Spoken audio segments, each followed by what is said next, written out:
am a climate adaptation practitioner and a doctoral researcher at the London School of Economics and Political Science. I've been working on climate change as a journalist, as a researcher, and a practitioner for over 15 years now.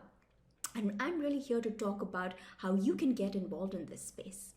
Now, we know that climate change is a complex, multi-sectoral, multi-scale-out problem, and urgent, meaningful action is needed by the public and the private sector, by individuals, by groups, by communities.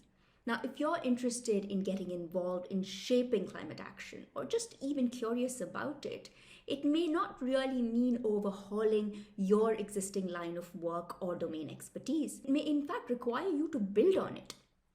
Now, climate change requires conservation biologists and atmospheric scientists, but equally it needs urban planners. It needs folks working on public policy and big data. It needs civil engineers to think about climate proofing long life infrastructure from future uncertain climate impacts. It requires bankers to assess credit risk from climate change to financial portfolios. It requires lawyers to skill up in this new emerging practice of climate liability. It requires journalists to work on specific areas of climate change, equally educators to include climate change issues in school curriculums. So really, there's a space for diverse expertise that is needed.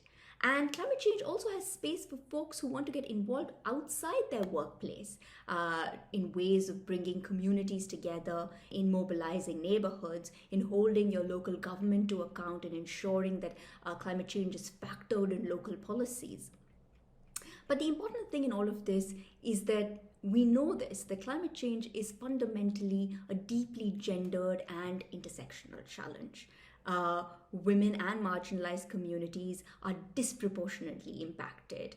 Women work in climate vulnerable sectors like agriculture and construction labor. Women also do unpaid labor. They're involved in childcare responsibilities and other domestic responsibilities.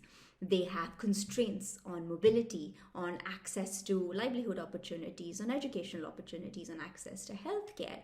Climate change exacerbates existing socio-economic precarities, and really there is a growing call for women to get involved in designing climate solutions across scales and groups and communities.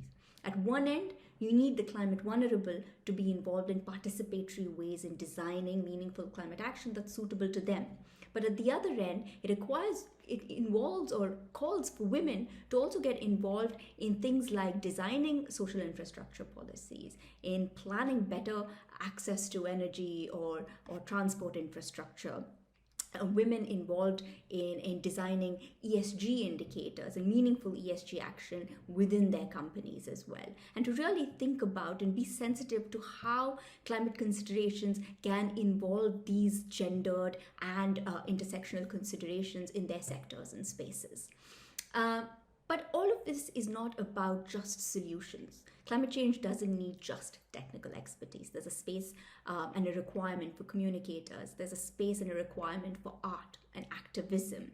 And more than anything, climate change requires a community of people to come together to bring diverse ideas and find ways to concretize them. And one of the wonderful things about TAP-IN is really that it's already shaping up to be this engaged community of people.